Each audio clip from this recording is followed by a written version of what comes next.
bless you, and I'm glad to hear your tones. Who is that first spiritual experience you'd like to share with us? I have one. Very good. Yeah, for the last several months or more, me and about four of my family members, we've had the one mind. Like, I mean, we'll call each other, be doing the same thing or cooking the same thing and all of that. And the second thing is, I kept thinking about class, what you said in class, about stopping the karmic wheel. And yes. also, and also, how you're supposed to be raising your vibrations and stuff like that. So, long story short, I last night I took the time to forgive every single person that I could think of just by name and everything, from this start to finish and everything.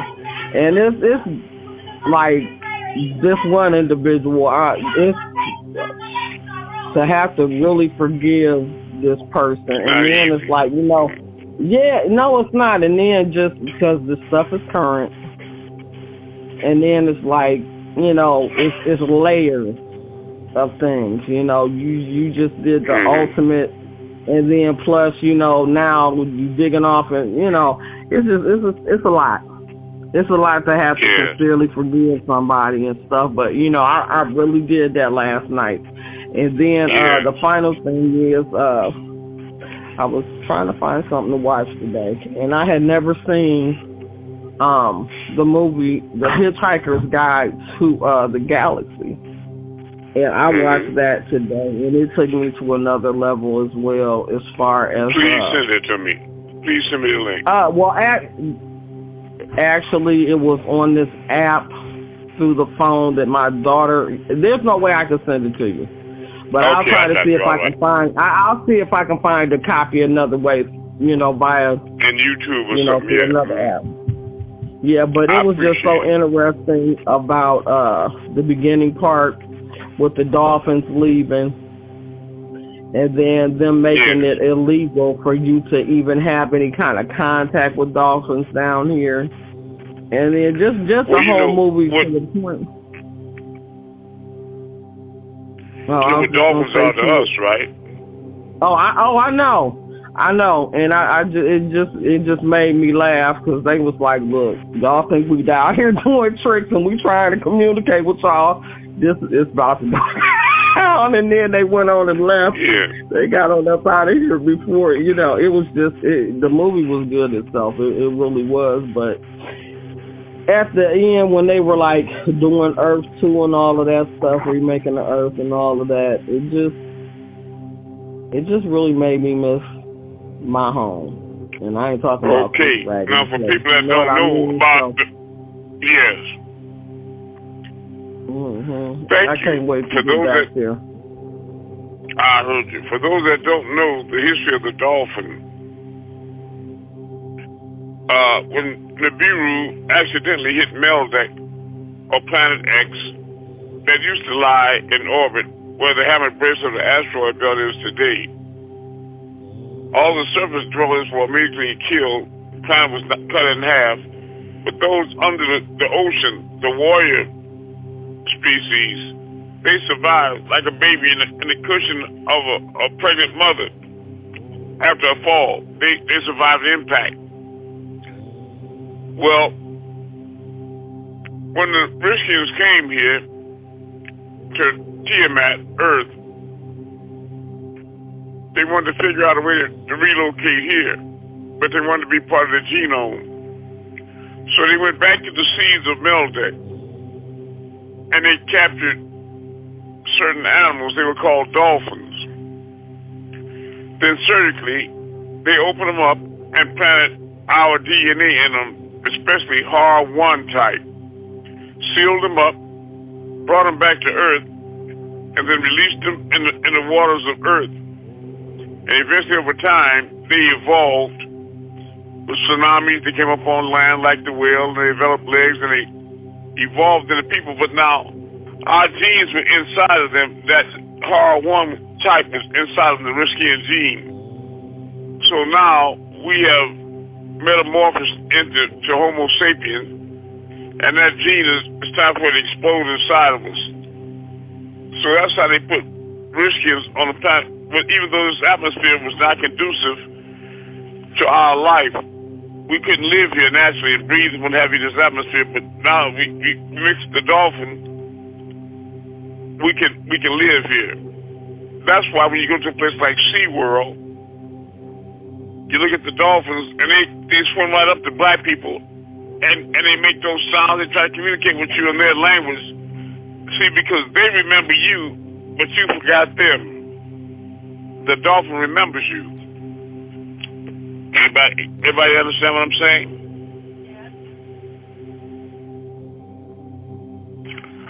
All right. That next spiritual experience or that first question. Yes. Is that what you knew, Amun, about the dolphin? Actually, yes, I did, and I really felt just watching it. That's something that that my higher self really missed, the longing for that, and it just made me just want to just hug and love on them and just communicate with them when I seen the whole that's thing. right. Yeah, and many civilizations. And right now in modern times, you see a lot of people, thinkers especially, they have this odd object on their desk with the dolphins, the 6 dolphins on the metal rod, and they drop in the water, comes out their mouth one by one. That's what they're making reference to right there. That dolphin in the genome of the Nagaru, the Riskians. Hey, Rahul back, everybody. Hey, Rahul back, T. I'm glad to hear you here, man. I'm glad to hear your tone. I'll be worried about you.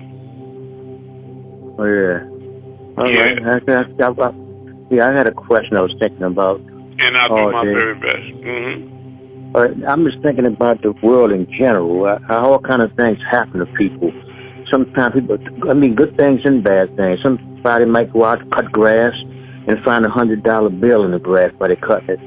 Somebody else might go out for a ride and get in an automobile accident and get a broken leg or what have you. Or somebody might be at work and fall off a ladder or fall down some stairs and break their arm or leg.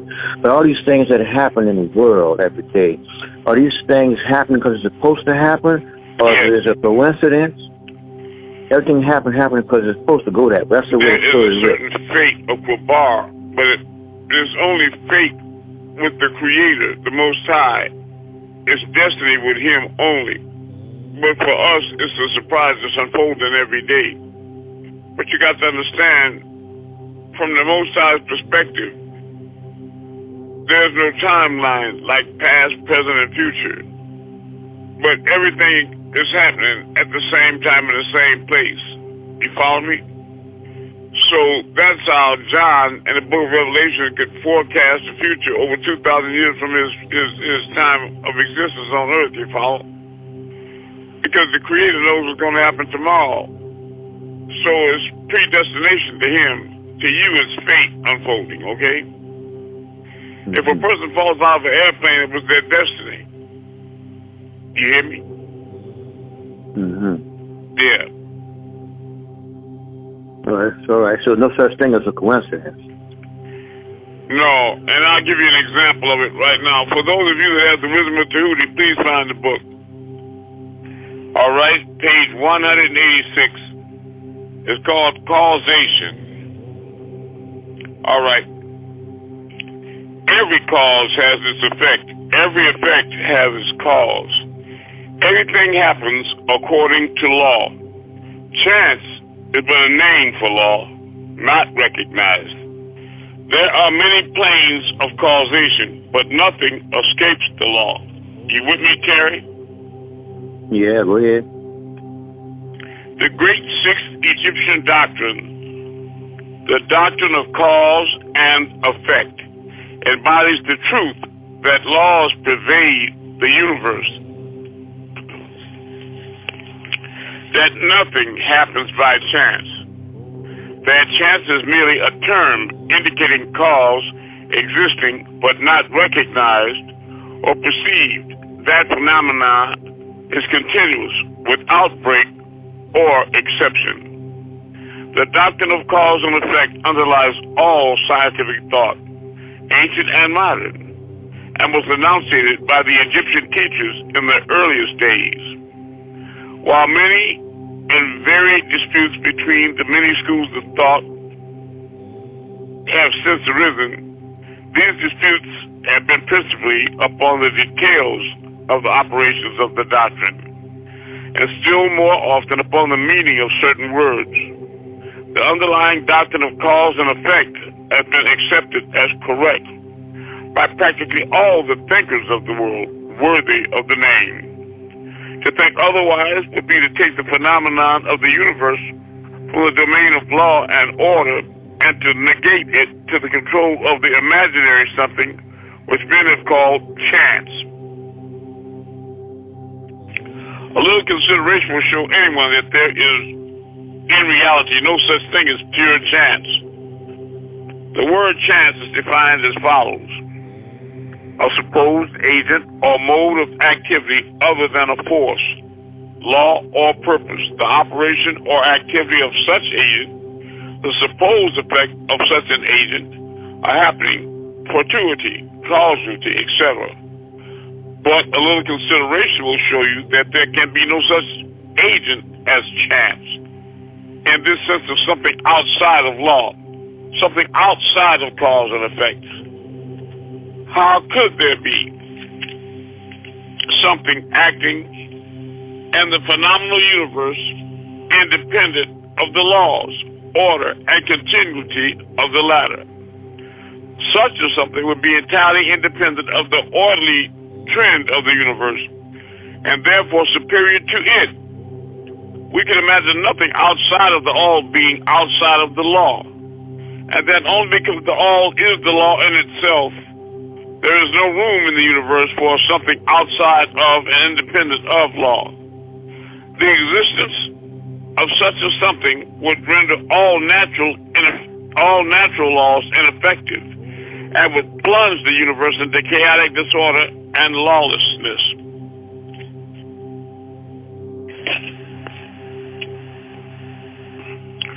A careful examination will show that what we call chance is merely an expression relating to obscure causes that we cannot perceive, causes that we cannot overstand. The word chance is derived from a word meaning to fall, as the falling of a dice. The idea being that the fall of the dice and many other happenings are merely a happening unrelated to any cause. And this is the sense in which the term is generally employed. But when the matter is closely examined, it is seen that there is no chance whatsoever about the fall of the dice. Each time a die falls and displays a certain number, it obeys a law as infallible as that which governs the revolution of the planets around the sun. Back of the fall of the die are causes, or chains of causes, running back further than the mind can follow. The position of the die in the box, the amount of muscular energy expended in the throw, the condition of the table, etc. All are causes, the effect of which may be seen. But back of these seen causes, there are chains of unseen preceding causes, all of which had a bearing upon the number of the die which fell uppermost. If a die be cast a great number of times, it will be found that the numbers shown will be about equal. That is, there will be an equal number of one spot, two spot, etc. coming uppermost. Toss a penny in the air, and it may come down either heads or tails, but make a sufficient number of tosses, and the heads and tails will be about even up. This is the operation of the law of average. But both the average and the single toss come under the law of cause and effect. And if we were able to examine into the preceding causes, it would be clearly seen that it was simply impossible for the die to fall other than it did, under the same circumstances and at the same time. Given the same causes, the same results will follow. There is always a cause and a because to every event. Nothing ever happens without cause, or rather a chain of causes. Some confusion has arisen in the minds of persons considering the doctrine from the fact that they were unable to explain how one thing could cause another thing. That is, be the creator of the second thing. As a matter of fact, no thing ever causes or creates another thing. Cause and effect deals merely with events. An event is that which comes, arrives, or happens as a result or consequent of some preceding event. No event creates another event, but is merely a preceding link in the great orderly chain of events flowing from the creative energy of the all.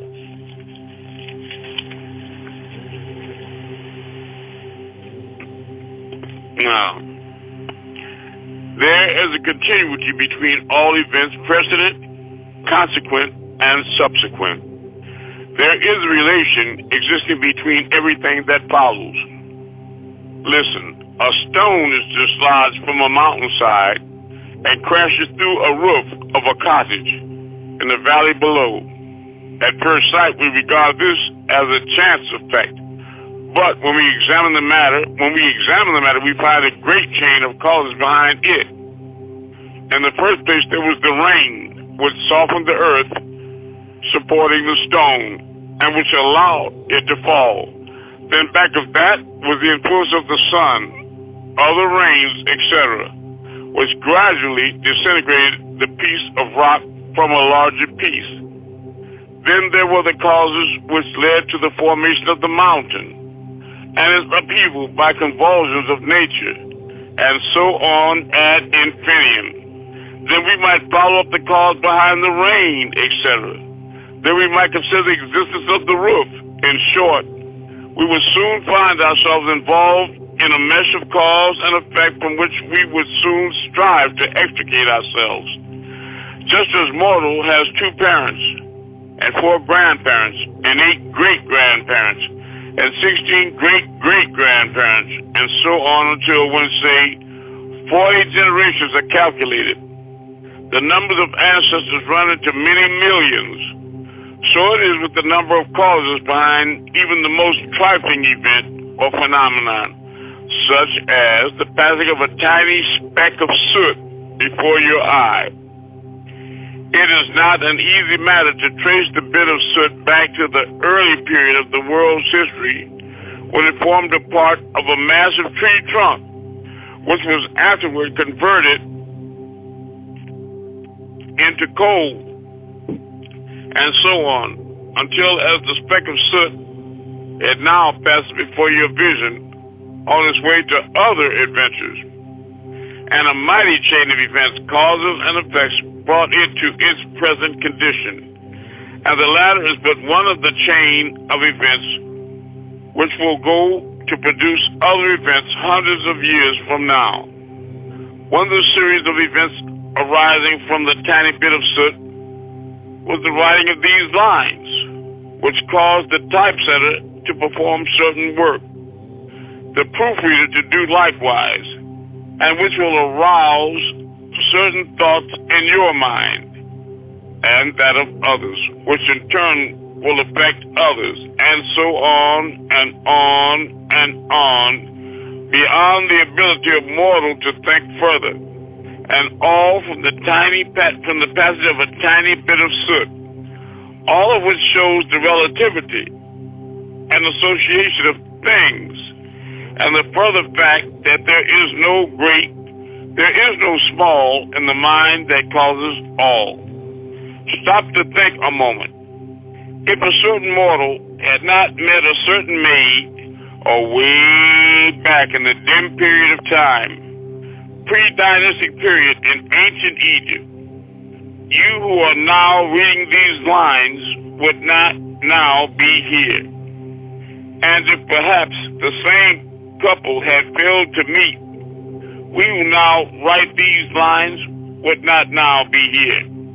And the very act of writing on our part and the act of reading on yours will affect not only the respective lives of yourself and ourselves, but will also have a direct or indirect effect upon many other people now living who will live in the ages to come. Every thought we think, every act we perform has its direct and indirect results which fit into the great chain of cause and effect.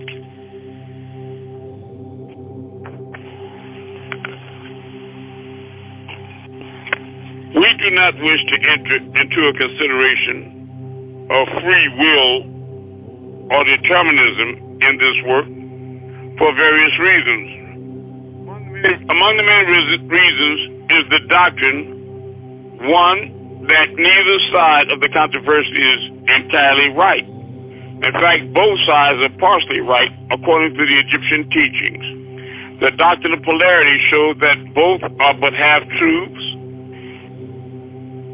The doctrine of polarity shows us that both are but half-truths. Let me see. The opposing poles of truth, the teachings are that a mortal may be both free and yet bound by necessity, depending upon the meaning of the terms and the height of truth from which the matter is examined. The ancient writers express the matter thus: the further the creation is from the center, the more it is bound. The nearer the center it reaches, the nearer free it is.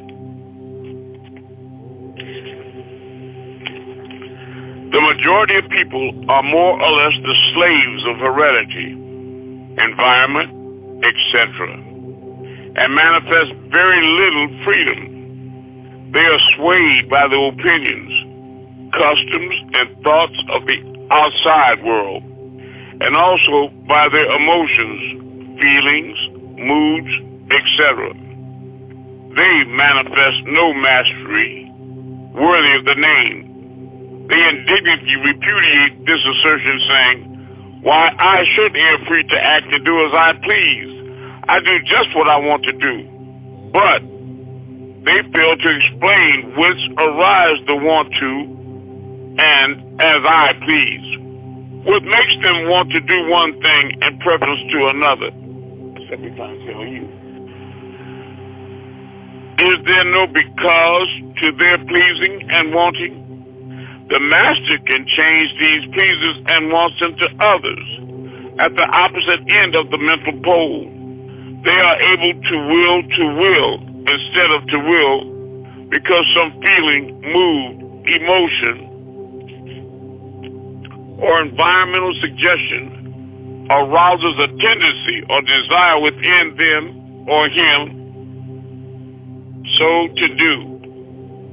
The majority of people are carried along like the falling stone, obedient to environment, outside influences, and internal moods, desires, etc., not to speak of the desires and wills of others stronger than themselves, heredity, environment, and suggestion, carrying them along without resistance on their part, or the exercise of the will, moved like the pawns on the checkerboard of life. They play their parts and are laid aside after the game is over. But the masters, knowing the rules of the game, rise above the plane of material life and placing themselves in touch with the higher powers of their nature, dominate their own moods, characters, qualities, and polarity, as well as the environment surrounding them, and thus become thus become movers in the game instead of pawns, causes instead of effects. The masters do not escape the causation of the higher law planes, but fall in with the higher laws, and thus master circumstances on the lower plane. They thus form a conscious part of the law, instead of being mere blind instruments. While they serve on the higher planes, they rule on the material plane. But on higher and on lower, the law is always in operation. The blind deity has been abolished by reason. We are able to see now, with eyes made clear by right knowledge, that everything is governed by universal law, that the infinite number of laws are but manifestations of the one great law, the law which is all. It is true indeed that not a sparrow drops unnoticed by the mind of all, that even the 9 ether woolly hairs on our head are numbered, as the Bible and Quran, and they both have birth dates. But what about before then? There is nothing outside of law, nothing that happens contrary to it. And yet, do not make the mistake of supposing that mortal is a blind automation. Far from that. The Egyptian teachings are that mortals may use law to overcome laws, and that the higher will always prevail against the lower, until at last they have reached the stage in which they seek refuge in the law itself, and lash the phenomenal laws to scorn. Are you able to grasp the inner meaning of this? Do you understand what was read here, Terry? Yeah, I hear you. I'm listening. Yeah. Yeah. So it doesn't have to be a big thing like somebody getting killed or giving birth to a child. You know, it could be just a piece of soot floating in front of your eye. There are causes behind every event. You follow? Even the day the person is born on, it's supposed to be born at that time. That's and that exactly day and that right. hour. Because if a certain fella hadn't met a certain maid thousands of years ago, then they would not be, that man and woman would not be there today in order to come together to create that child. You follow me? And right. On and on and on, right? Right. She had to be fertile then. They had to have an emotional tie. They had all kind of causes to create that effect, the effect of a child's birth, like you or me or Cheryl. There were a lot of causes behind the reason we're here, but these are all universal laws. They didn't just happen to get killed in an accident in the car. No more than the number 4 came up on the dice instead of 5. You follow? My question is a person's birthplace significant? It is to them if they focus on it. But I'll tell you this. Every person that is born, there is a drop of liquid that marks the ground in the spot that they're born. And there is a drop of liquid that marks the spot that they're going to give up the ghost to die. It's already on earth. There's a drop of liquid marking the spot you was born on, and a drop of liquid marking the spot you're going to die on. Unless a drop of liquid? Yes. You said drop of liquid? Yes. So in other words, yes, the Most High knows when you're born, when you die, and how. Go ahead, sister. Okay, you shared with us one time you had a student by the name of Susie that transitioned, and then you saw her return as perfectly formed baby girl coming back to Earth. Yes. So my question, in conjunction with what you just read to us, you said everything is like already put in motion by Philo, basically. So, like in the, I think it was one of the well, let me see this. tablet readings. Let me inject this. One of the reason why she was going to heaven, the effect of her going to heaven was caused by her agreeable actions in nature while here on earth alive, right? Had she been a reptilian devil, that would have never been happening because she'd have been an inmate of hell. You follow? Go ahead. Okay, my question is, the babies that are coming into this existence now, they're extremely smart. So are these old souls or new souls? That's my question. Well, yeah, because you can't add or subtract from all. All is. So when a child is being born, it's not a new creation that you add to all. You follow what I mean? The same stuff is going around and around. You follow what I'm saying? Including souls. That's right. Born in different circumstances. But you're not adding no person to all, and when they die, you're not taking nothing away. They're still a part of all. That's right. That's right. So, so the person that come into the world, it's an old soul, a person who's been here already. Right. All your souls are the same age, for those that still have souls. Because you take, for example, disagreeable reptiles. There are ancient bloodlines on Earth. You call them the Cabal, the Illuminati, and various names. Satanic group, the fallen, the evil ones. Well, these are people that were chosen by these disagreeable bloodlines, and they manipulated them genetically and other ways to delete any chromosomes of genes to deal with, say, empathy or compassion. That does not exist in these lizards. They don't have that. That's what allows them to kill 25 children in the classroom or enact slavery and lynch 300 women and children in the apple orchard in one day, because they ain't got no goddamn soul. They don't have no feeling. They don't have no empathy. That's the first criteria that's required to be a demon. They have to have deleted in you any real feeling or empathy. You follow me? And then what happens is they don't necessarily walk around possessed all this. But if you take, for example, one of those creatures and then a human being with a soul, and then they're both artists. One of these devil artists might be mediocre, while there are men and women around them that are much superior artists. But society always finds a way to push them forward to the highest places so that they can influence the largest amount of people. They'll become presidents and this and that and the other. You follow doctors, lawyers, police, judges. They'll be in specific positions around the world, these demons, so that they can kind of regulate the direction of society. And they'll be in media to try to keep people vibrating at a low frequency.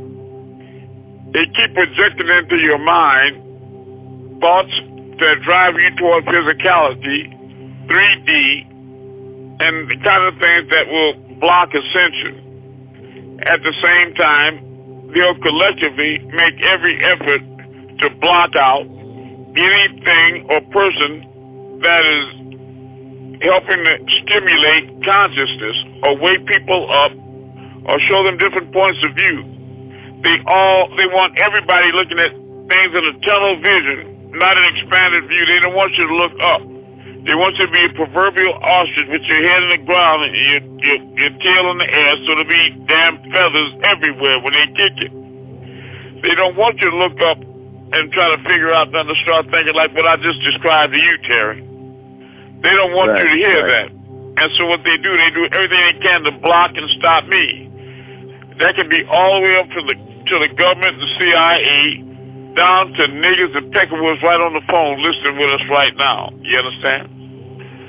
They're not always big giant people in society and nothing. They can be just little filthy witches and demons, reptiles without a soul.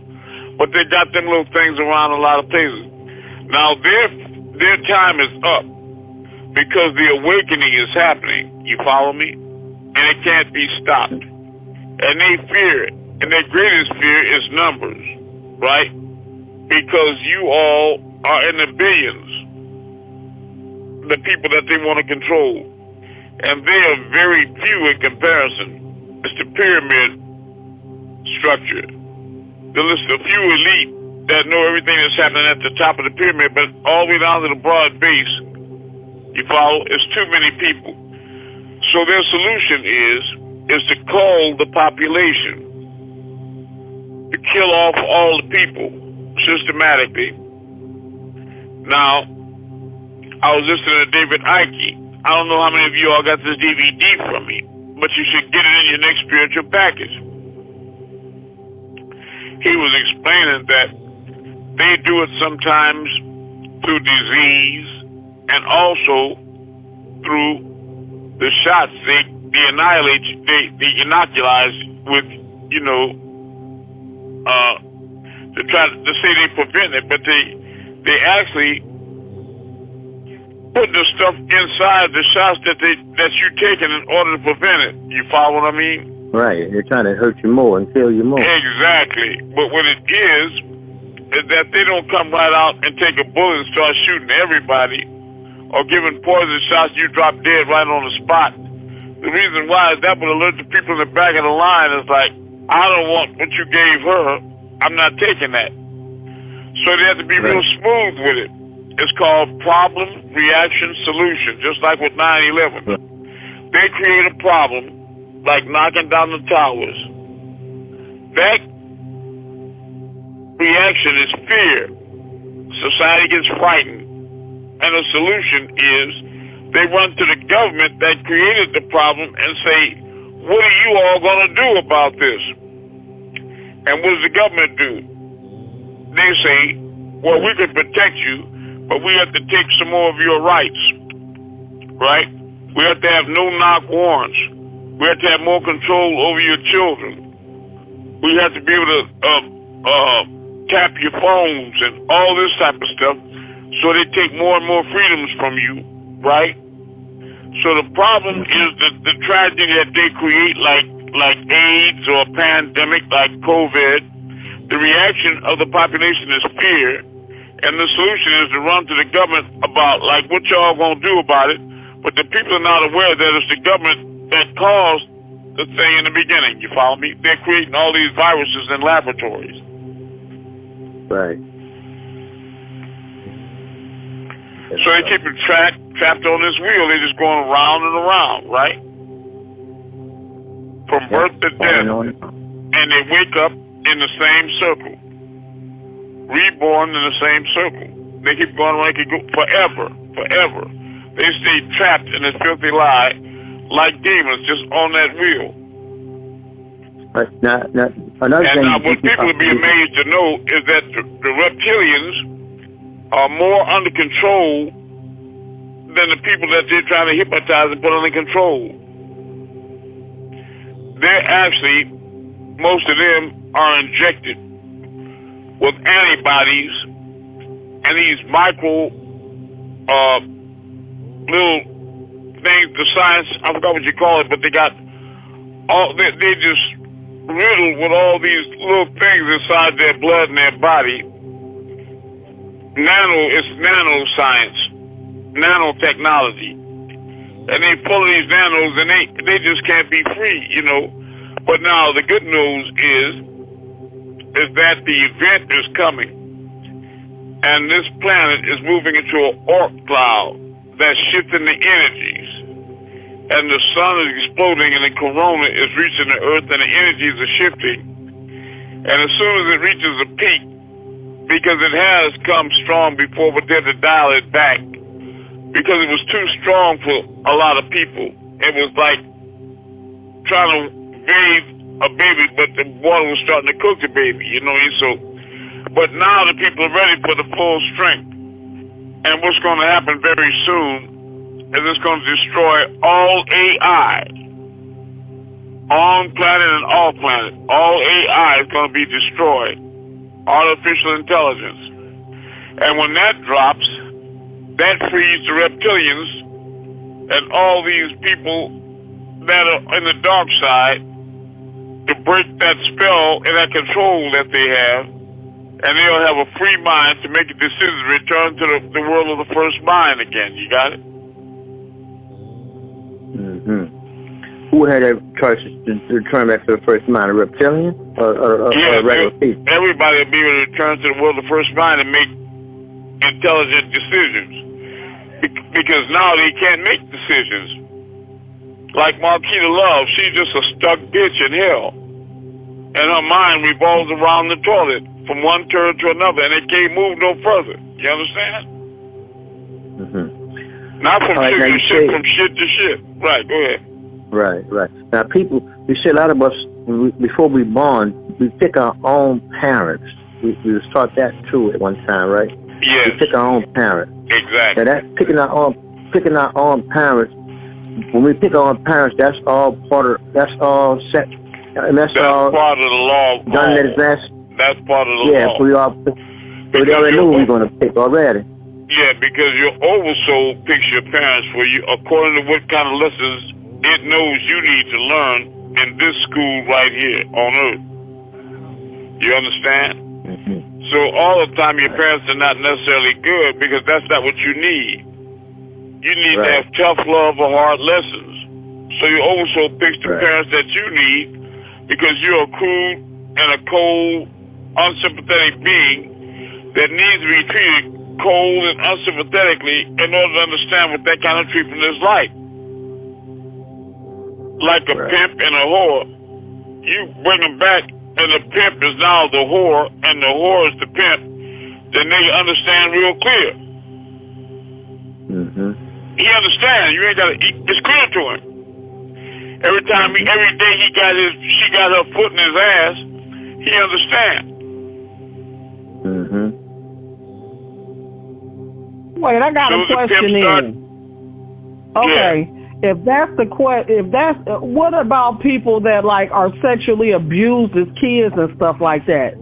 Well, you know, I don't want to be as crude as to say they were sexual abusers or anything, but whatever happened in their past lives, it warranted them having parents in situations like that happening to balance them out.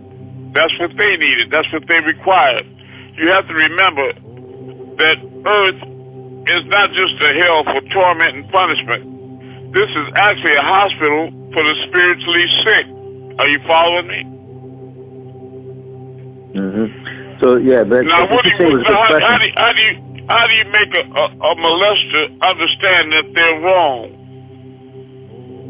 By sitting down and explaining it to them? That ain't doing no good. Same thing. That's right. No, they got to do the same. They got to be born the same way. The same thing got to happen to them they did to somebody else in their past life. That's right. But it don't have to be that they were unsympathetic to children or something. Maybe in the past life they were a general in the army, that they were slaughtering people needlessly or doing a lot of horrific things that reflected that they didn't have any real sympathy inside. They could be so cold-blooded in their decisions and the way they moved in the world. And that was just the vehicle that your oversoul chose that way to show you what that cold callousness could do. The kind of pain, the waves of pain and hell it could create, the ripples of hurt. Right. See, so all that means somebody was a child molester in that way. It just means that they, in some way or form, were too hard and sharp and too quick to say, fuck a motherfucker. You know, something like, you get to pump your brakes. Mm-hmm. Stop talking and thinking so damn hard and rough and sharp. Right. I hear you. That makes a lot of sense. Yeah, I agree with you. Go ahead. Fuck a motherfucker. Fuck you. That's what that is. So the fucking ain't that good that way, huh? Mm-hmm. It ain't no fun when the rabbit got a gun, huh? Right. I know. Right. But all is overseeing the whole thing. And it's all law and it's all right, no matter how it seems. And that's a lot of times I said in my life, now I didn't do nothing to cause that. Where's this coming from? Just like everybody here. But it's cause and effect. Now, if we pretend to ourselves that all the time we've been here forever, we've been perfect beings, that's foolishness. Or even if we pretend like all our time here on earth, we've been perfect, loving, caring, perfect beings, that's ridiculous as well. So if a person tried to pretend like they know what they was doing in lives gone by thousands and millions of years ago, they just lying to themselves. But the accumulation of our past lives has was brought us to the point we at now. Good. You follow me? Amun? Yes, and you know what? And I forgot to say, I also forgave the reptilians and everybody that's evil as well. I did. And I tell you what happens is that you gain forgiveness and peace by that yourself. Because there's a lot of people that's going to have to forgive you. You follow me? And you have to learn to forgive yourself. But one of the saddest, most disconnected emotions we could have is to think that we don't really need to be forgiven because we're perfect. And we've only been victimized by evil people, but we never had evil or negative thoughts before. And evil doesn't have to be described by the things you do. You can be evil in the things you don't do, and you know you goddamn wrong. Yeah. Why are you not doing what you're supposed to do? The right thing. Well, that ain't doing wrong. Yes, it is. The effect is the same. Right. I asked to be forgiven as well, and I also kept asking. We all do. We all do. Me. You know what I'm saying? To forgive me. It's the realization of that. How many of us put all the posts out that we were supposed to today? Because see, these reptilian beings I'm telling you about, I love you. Thank you. Thank you. What it is that they want this truth that's coming through me to the world to just roll around in a circle between the people right here on this class and to go no further. You got it? So they have reptilian chosen as demons that's programmed and full of these little particles, just mind control. They just block and won't do nothing and try to take the energy from everybody else and do everything in their power to trip it up, stop it, and bog it down. For example, they can be on the phone in class, but they'll never volunteer energy or questions or anything. It's like they're not even there. Do you understand? That's a reptile energy. You understand? Then they call me up and say, well, you know, I was in the class, but I was just laying back listening. That's what the jinn does. Like a poly, they kneel at the door, steal a hearing. They want the benefit of the information, but they don't want the responsibility of propagating it, putting it out. They want to be separate from the responsibility of it. They just want to steal the benefit of it to gain knowledge, you follow, and thereby some type of power. That's a demon. You follow? But they don't know they demons. You think snakes crawl around all day thinking, I'm a snake, I'm a snake, I'm a snake? Or is it the reality that it's so busy being a snake, it ain't got time to figure out what it is? It don't even think about it most of the time. Mm-hmm. But if you walk in tall grass by it, what does it do? An innocent little child playing and run barefoot by it, the snake just bite and poison a child like a black little spider. It's just so busy being itself that it don't even think to itself that it's a hideous, filthy booger, a horrible thing, a cancer in the body of Christ. You understand? Or to say things like this is just an experience or some motherfucker, you just a devil. That's what you are. You're a damn demon. And you're trying to have all this information running in mud. You're trying to bog it down and block it at every turn and every way you can. And you're not adding no energy to it because you're a reptilian demon. But they got all kind of ways to make their evil fair seeming, right? They'll say things like, well, it's balance, and it's got to have balance in the world, and all kind of shit, you know what I mean? That's what they do. That's the snake charmer talk. smoke and mirrors and snake oil. They got all kind of ways to make their evil fair seeming. Well, the reason I shot all them little children in kindergarten is because all the good that's happening in the world, somebody got to do the evil. Yes, indeed. That's right. Yes, Yeah. They reason it out. You need balance and all that shit. You got day and night. You got wrong and right. You got good. You got good. You got devils. And I'm a devil. But it's a lie. Because when we were in heaven, everything was beautiful and harmonious, and everybody was in heaven, and there wasn't no damn devil. Until they rebelled.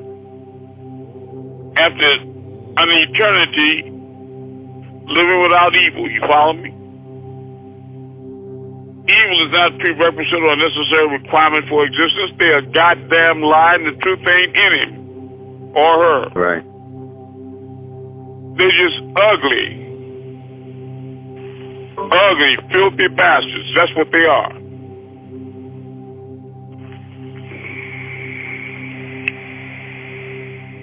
I mean, I sent you a link to the film. Say it again, Cheryl. I sent you a link to the Hitchhiker's Guide. I love you. I love you. I love you, Cheryl. And are you getting these posts on that, what's the name of that site and everywhere else? Are you posting up, Cheryl, to everybody? Oh, yes, I sent that out. I sent it on, and it's gone out to hundreds. Different platforms on Telegram. Yeah, very good. But I mean, you got to be sending it on Facebook, LinkedIn, Twitter, email. You got to send it to thousands of people at least once a week, you know. But what I do is I'll send it out to like 3,000 people today and then 5,000 tomorrow. I do it in patches. That's tolerable, because if you do like 1 million at one time, that catches the attention of the reptile. You understand? So you got to stay beneath the general noise level. You got to be stealth in how you move. You do it in patches. You do something every day. That's what I do. But you got to But you got to do it every day. Until by the time class comes, you got it out there thousands of times to thousands of people. Now, that's the truth. That's the truth. That's how you do it. Rahubat family. Glad that you all here. The people that just came in, do you have a question or a spiritual experience that you'd like to share with us? All right, what's that next question? Terry, let me ask you, did that answer your question? Yes, indeed, it sure did. I kind of figured it was that way. I just wanted to make sure. But yeah, you answered it too. Well, I'm glad you're sure now. That means I'm doing my job. Now, everybody here need to be doing theirs. Not letting this truth just die in a reptilian circle, but spreading this light all over the world to wake everybody up. I don't have to tell you that over and over again. You know you have a responsibility to do that. That's the price you pay for receiving the truth as a personal gift. Nobody's owed heaven. Heaven is something you have to earn. Just like hell. I have a question. It ain't no poop. I'll do my best. Sleepwalking, is that opposite to OBE or in some connection to OBE? Sleepwalking? Yeah. Okay. Sleepwalking is just an extension of your conscious life. In other words, when you go to sleep at night, you usually dream about the last thing that was foremost on your mind. It was a TV show or a family argument. It's reflected in your dream in some way. All sleepwalking is, it's just like, say you get into a dream and your mate wakes you up because you're talking and fighting in your dream. You understand? You with me, Cheryl? Yeah, yeah. Except that in sleepwalking, you're not just raising hell verbally and punching out at the air and kicking. You didn't actually got up out the bed. You follow? And whatever was on your mind last, if you went to bed hungry, you might walk in the refrigerator, for example. You hear me? Okay, I see. Yeah. Right. Some people end up outside. So yeah, okay. Yes, they do. Yes, they do. Yes, that's amazing how people can sleepwalk and just walk outside and not even wake up while they walk, and the noise won't wake them up or nothing. That's right. Yeah. But their mind is active, and they consciously were driven to do something that they were motivated to do when they were awake. But sleep is something that kind of dulls you. Sleep kind of dulls your senses, like people that drink. You ever hear people say that a drunk man speaks a sober man's mind? A sober man's, how do you put that? Yeah, a drunk man speaks a sober mind. Yeah, a drunk man speaks a sober man's mind. Right. So alcohol makes them less inhibited. So normally they wouldn't say nothing, but when they get that alcohol, they get good courage. And they'll cuss you out, bite you, and do all that. Well, when you go to sleep, you kind of like under the influence of alcohol, you less inhibited. Yeah, it alters your state, and you'll do things that you wouldn't normally do when you're awake. Right.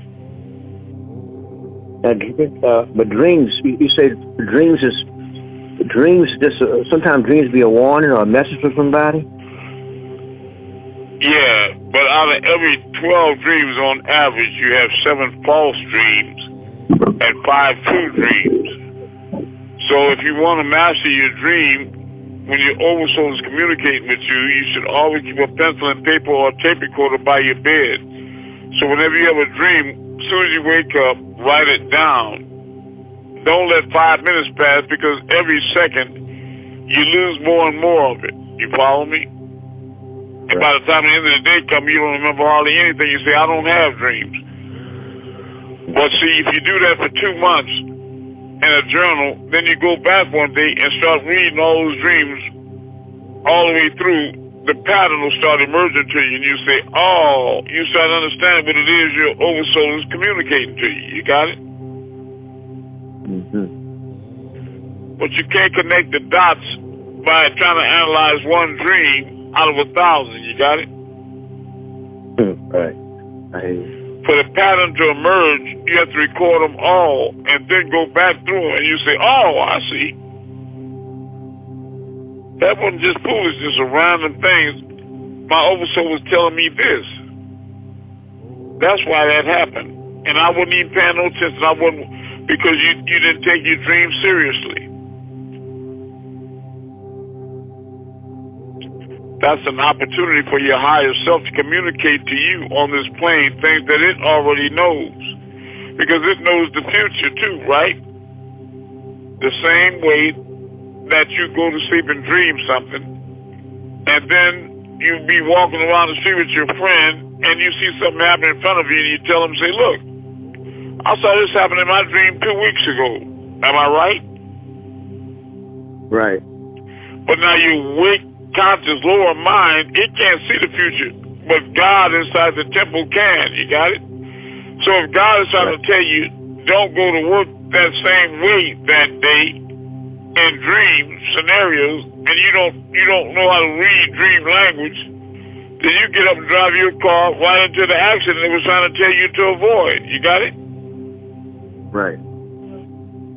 Better listen to your dreams and figure out what's being. Better learn dream language, I tell you. You might think it's not worth recording or writing down, but you'll pay for it. You'll pay for it. In the long run. Yeah. Yes, or the short run. Yeah, right. Yes, yeah. That's what yesterday, go ahead. Go ahead. No, I'm just saying, yesterday you called me, and I was busy. I forgot to call you back. But yesterday, about the name of that place, If it was, you said it was Sports Palace, not Sports Paradise. Yeah. Well, we used to shoot pool on Jefferson Highway at Sportsman's Palace, right? Yeah, Sports Palace, not Sportsman, just Sports Palace. Yeah, or was it Sportsman? I used to be in there a lot, man. Yeah, and when this white man ran his car through the wall, I'm the one that repaired that whole wall. I used to do a lot of work around them and didn't charge him much. But I won a lot of money out of there. Yeah. I used to spend a lot of time there because I wasn't really happy in my own life. I would just work 7 days a week and teach classes in both bookstores. On Sunday, I teach class. On Thursday, then I drive from New Orleans to Jefferson Parish and teach in the other store. You remember that, don't you? Yeah. And I had clothing stores in Jefferson Parish and New Orleans. I used to keep rental property and sell a lot of cars. I was just trying to keep busy because I really didn't want to be home with that bitch. That all y'all thought was nice. You hear me? Like Keith Amun was saying about molesters. Everybody got a favorite uncle, the life of the party, crack all the jokes and keep everybody laughing. When everybody get drunk and go to sleep, he tips upstairs and molests the children. You understand? Then they come down and try to tell everybody what old funny uncle so-and-so laugh a lot did. They be talking about, stop lying on Wilbur. You know he's not like you, all that stuff. And that rapes the child twice. Physically once by him and then mentally and emotionally by you. You hear me, Doc?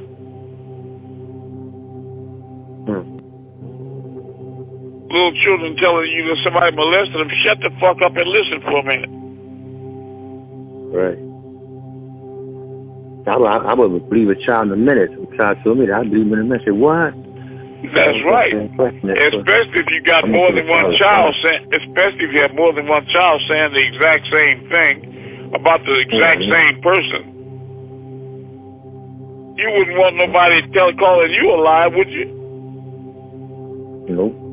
You, the adult, they coming to you for protection, and you throw them under the bus and take the side of the victimizer. That can hurt the child worse than the actual act. That's right. Make them feel alone and isolated and cut off, worthless. You know, it's terrible. Why would you say that about Uncle Steve or Aunt May? You know how sweet she is. Always in church with that Bible and all. That bitch is the devil.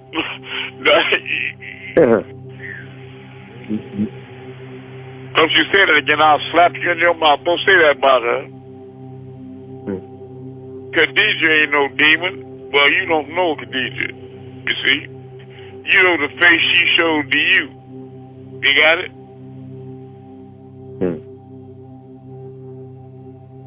And that's what it is with devils. Smoke and mirrors.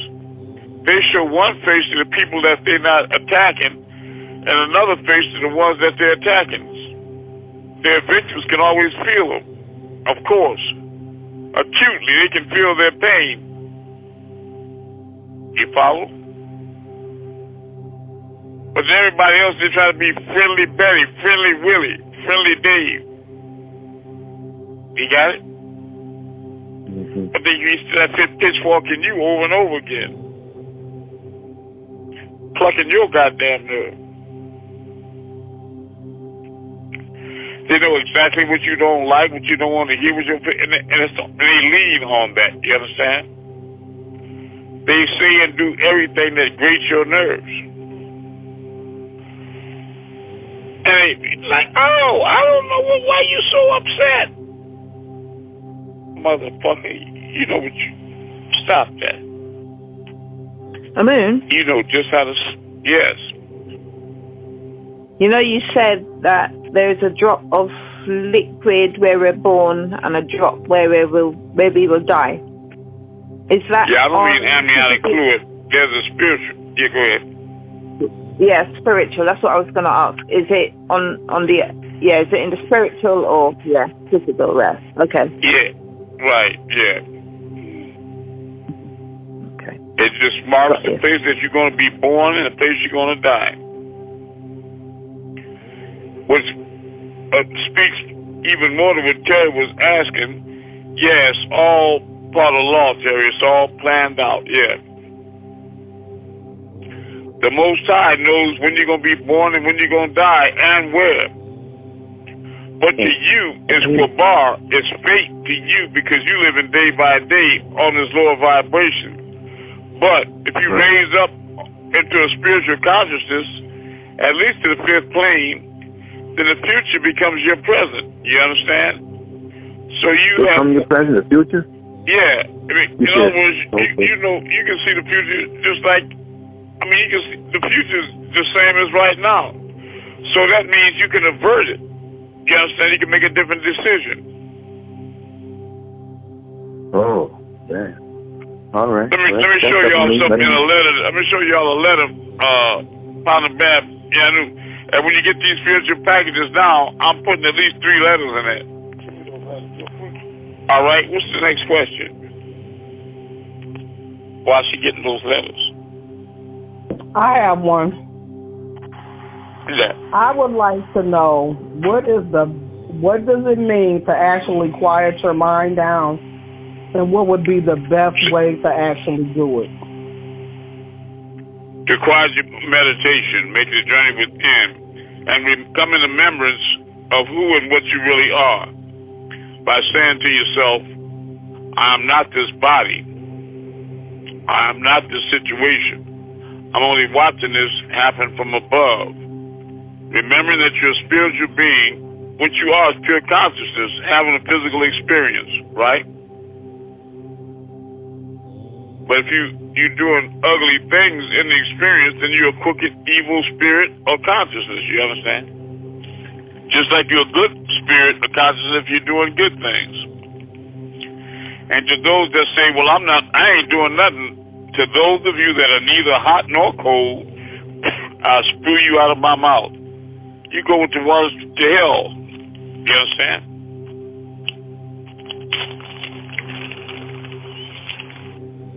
That dog don't hunt. I ain't got nothing to do with it. And you stealing a hearing? You're a damn lie. The truth ain't in you. Oh, yeah, you got something to do with it. Now, what you doing with it? What you doing about it? Hey, how you doing? What have you done for us lately? Ooh. What have you done to us for us lately? So you were saying if you go up into a higher vibration, you can see it's going to happen. You can see the future, you see? Just like John in the Bible that wrote the book of Revelations, yeah. He was taken up in the spirit on the Lord's day. You got 2 physical eyes, Terry, and you have a spiritual eye called the third eye, or all-seeing eye. Now, your physical eyes can't see past now or through the wall, but your all-seeing eye can see past, present, and future. Okay, when you look back at when you used to come to class when I had my store on Claiborne, remember the bookstore and the clothing store side by side? Right. Did you ever go to the store on Jefferson Highway in Jefferson Parish? I've been there a couple of times. Right? Okay, that was the same thing. That was a bookstore and a clothing store. All right, can you see those in your mind right now? Yeah, that's right. Okay, now I want you to take your physical eyes and see them. Can you see them like that? No, you can't see them like that. You can see them with your spiritual eye. Right. Yeah. You can see them with your spiritual eye. Well, your spiritual eye can see the past and the future the same way. You understand? How you see the future, though? How you see the same way you see the past.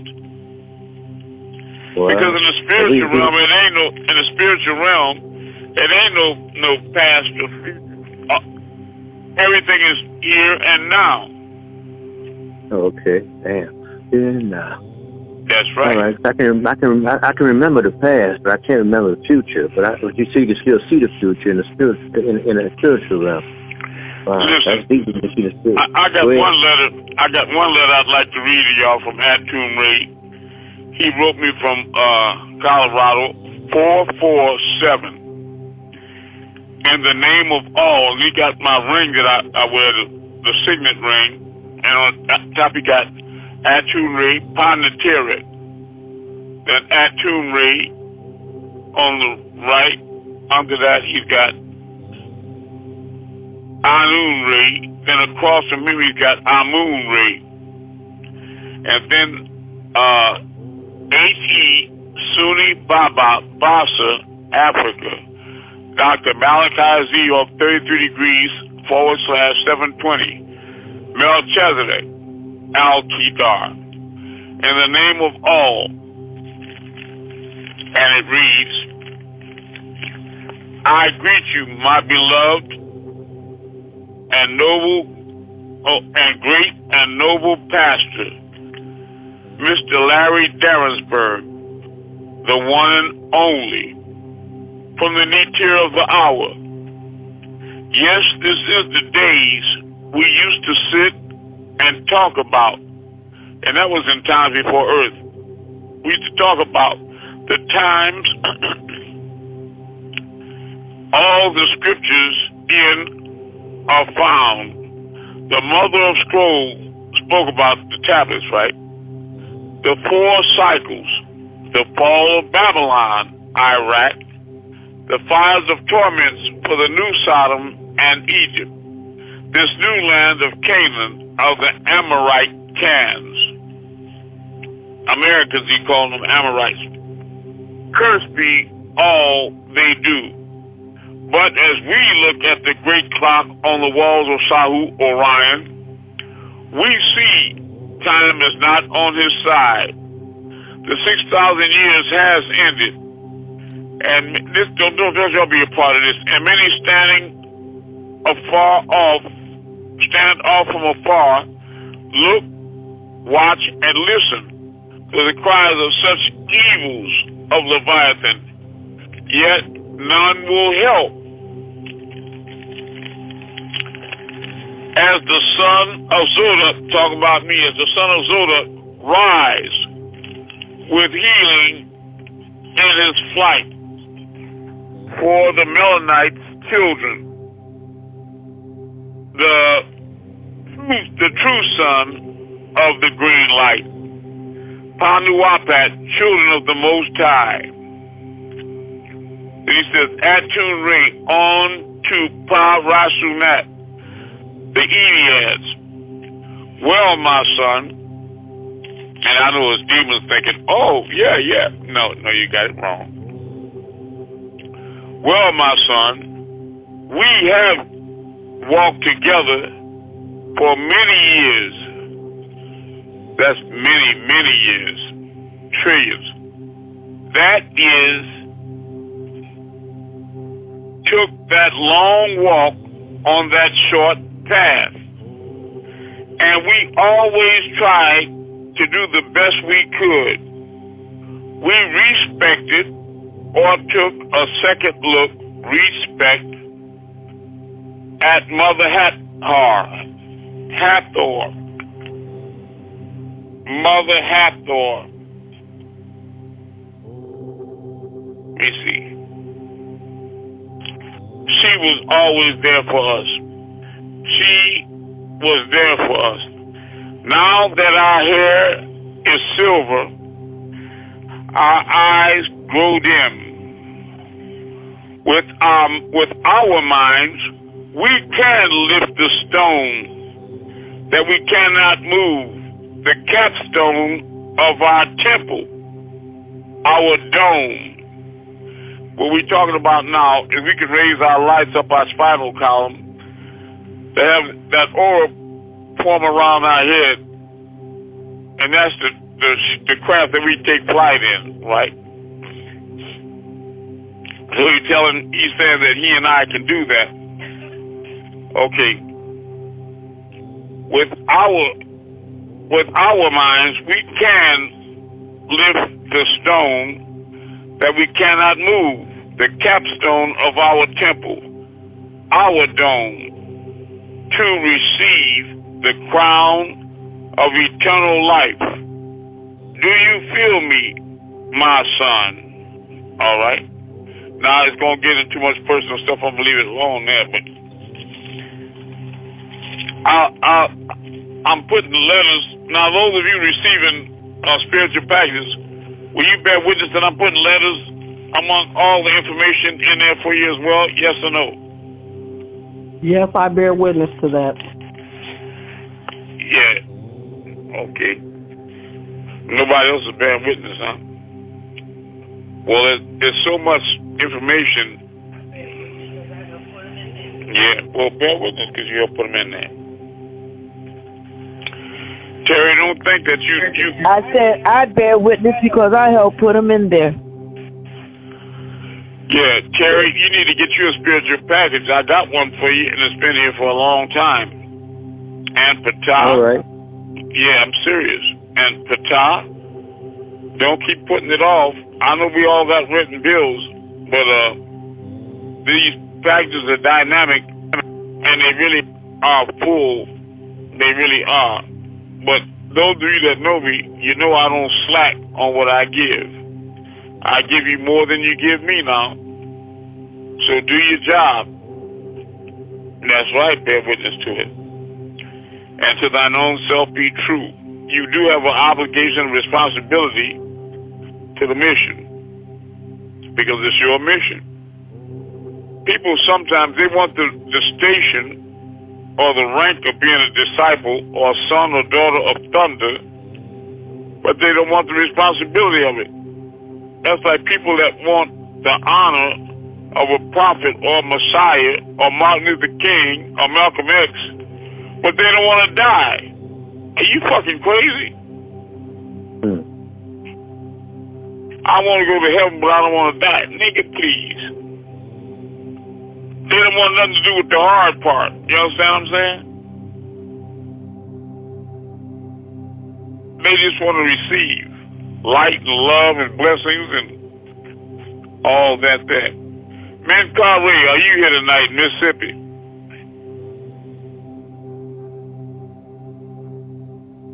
Man, Ray,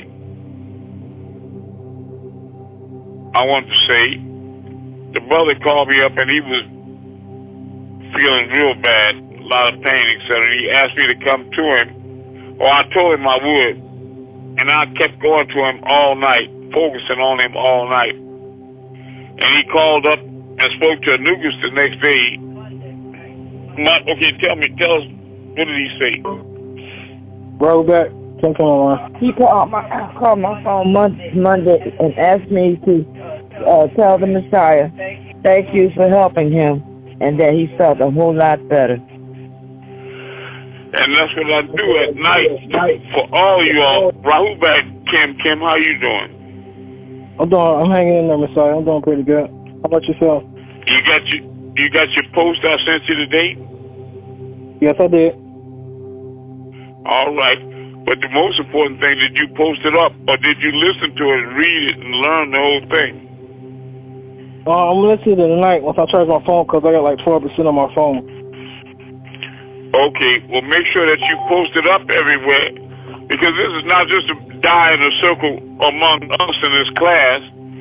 Every one of you have a responsibility to make sure it gets to furthest corners of the world. Don't leave a stone unturned. You hear me? Post this up everywhere and constantly support. This is not like church that you go to once a week on Sunday. This is a way of life. You understand? You don't ever want the Creator to just come to you and bless you on Sunday. You want to be protected and blessed 7 days a week, 24 hours a day. Am I right? Yes. Well, that's when you work for the Most High in heaven. You got it? Got it, Messiah. And you too will be remembered for all times. I know when you tell people what I healed you from, Kim, they don't believe you, do they? Nope. Even when you show them the lab reports, they don't believe it? Oh, yeah, when I showed them the last report, they got no choice but to believe me. Yeah, but the thing is that in their reality, people can't move stars. You understand that? Follow, understand. So when you do something that they consider impossible, they don't believe it. And so you get other clowns be talking about, I'm doing the same thing. I'll do the same. And they know damn well before they knew me, that wasn't even in their wildest imagination. You understand? Correct. But if I bless somebody, give somebody a little power through myself, they run off when they say, I'm him. Like, stop it. Stop it. You're hurting yourself and others. All right, everybody, it's time to go outside and perform these miracles, family. I love you. Let's do this. Do this for yourself and for the world. Basement door. Right? Who's going to be first?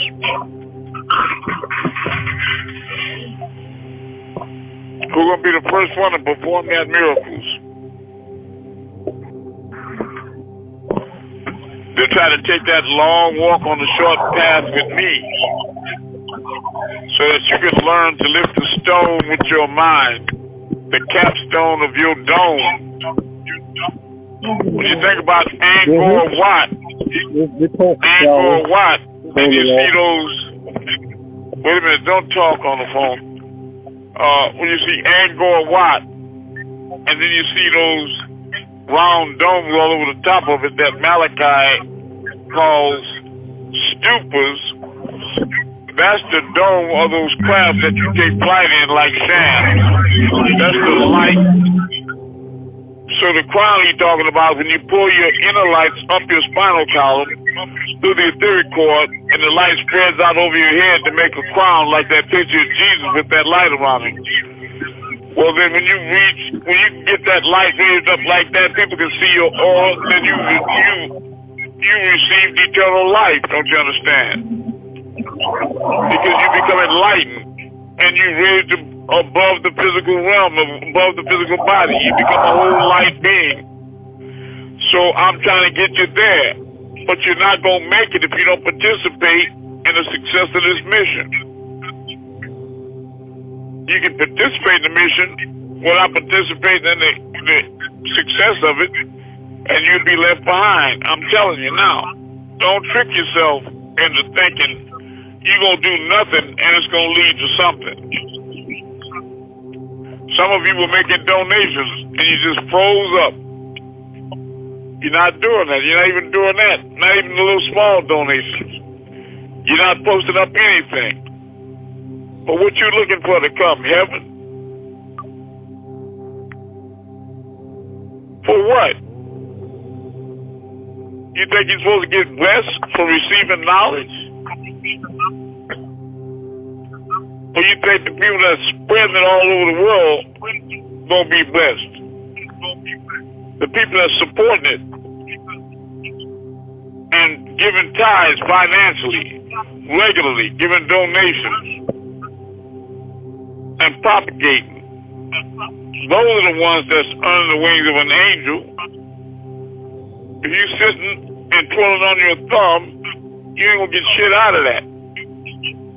Let me be the person to tell you. And then you be in some other lifetime talking about, now how did I earn this? I was good in my life. No, you wasn't.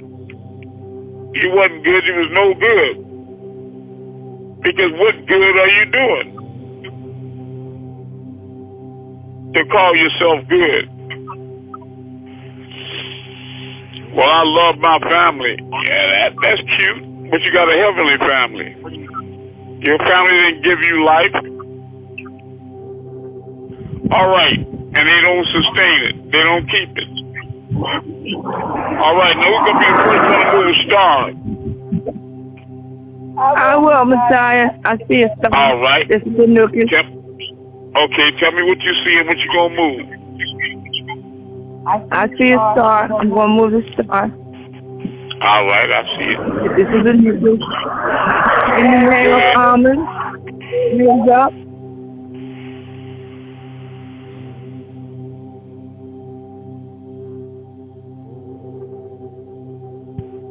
You're just raising up. Raising up. In the name of Amun, drop down. Let's drop down. In the name of Amun, go to the right.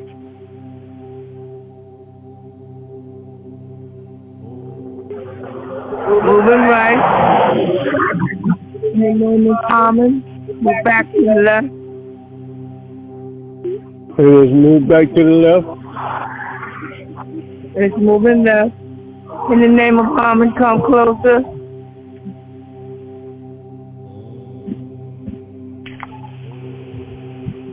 You came closer. Move back. In the name of Amun.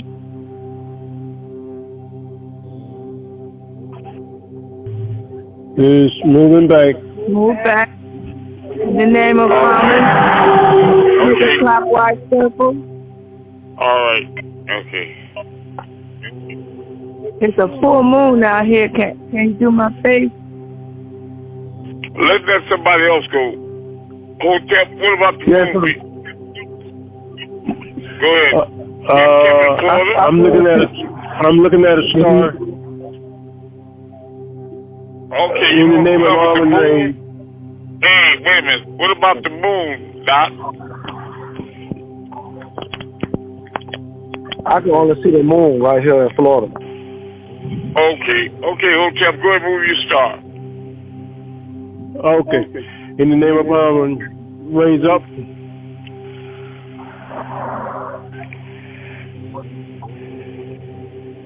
And it's raising up. Wobbling. I know it's wobbling, though. Yep. Yeah, it did. Stop in the name of Amun, drop down.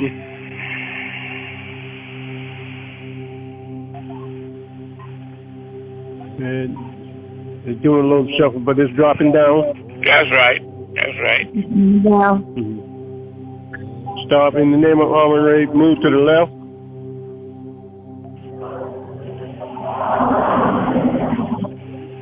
And it's You all should be left. getting better. Y'all should be getting better at I see the doing it. move to the left. Yeah. Okay. You got one more move In the for it, name of Hotep? Amun-Rayay. Yeah, move to the right.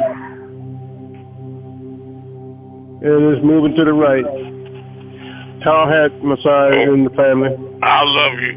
All right, Kim, what you Love gonna do you, with that Messiah. moon? I love you too, Messiah. Thank you. I love you. What you gonna do with that moon? Okay, Monroe, I'm glad you're here. You're supposed to bring your mother for a Christian class. Kim, what you gonna do with that moon? I see a star, Messiah. You don't want to move the moon. Everybody running from the moon. Okay, move the I'm star. trying to move the moon. I can only see the moon here at St. Pete. I see the moon. I see the moon. Slow down. Wait a minute. Kim, what you gonna do with the moon then? I want to put my face in the moon. All right. I'll start moving it.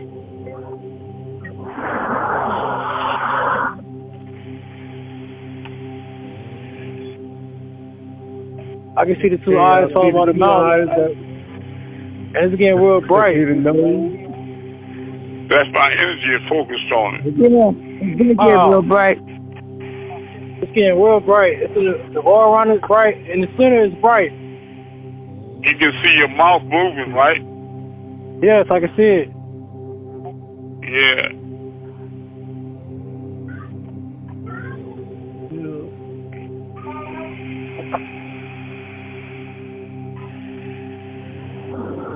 Wow, that's amazing.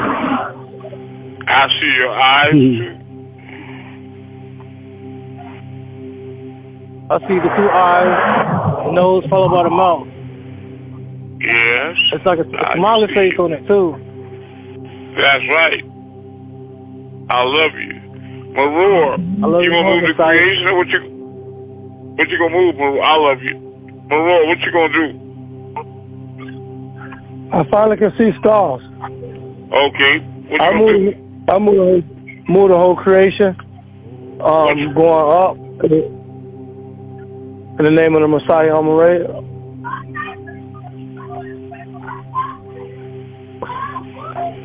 Move the whole creation to the left in the name of Amun-Rayay. Going to the left. The whole creation go to the right in the name of Amun-Rayay. Shift it to the right. Is going to the right. Whole creation going clockwise circle. Clockwise circle in the name of Amun-Rayay.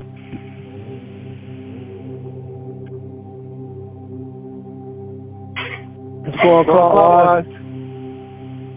Yeah. It's go. All right. I love you all. Thank you. Monroe, I thought you were going to bring your mother for Christian class. What happened? It's been kind of hard getting back and forth away from my job. Well, let's not promise her something and then don't, Monroe. Let's not promise her something. Monroe, let's not promise her something and don't do it, okay? Well, I tried with my mom when she drinking. It's hard for me to mess with when you do with my mom when she's drinking. Yeah. It's real difficult. She had me emotional. I'm sorry. Okay, well, just catch her when she's not drinking and let's go through it, okay? Yes. Yeah. I love you all, and I'm looking for y'all's support. We need you. I don't have to keep saying that. Amun. Get your package. Amun is the time. I sent you $250. Hey, I love you, son. Thank you. That $250 gonna go a long way. Thank you. I love that. Bless your soul. We need more of that. Donations. One love. Are you through with going through that big package, Katat? Not yet, I know. No, not yet. Been working. I know. It's a lot more stuff than people think, right? Yes, it is. I know it's a lot. I'm not playing. I'm putting more than usual. All right. Can I say one thing? Huh? I say one thing. I dreamed about a big old thick package. It looked like it looked like 4 inches. Wow. Well, that's not a joke. I saw that. That's not a joke. I saw it. It's waiting for you. Y'all yes, I saw it. Yeah. And don't forget donations. You have an obligation to do that too. And propagation. We are one.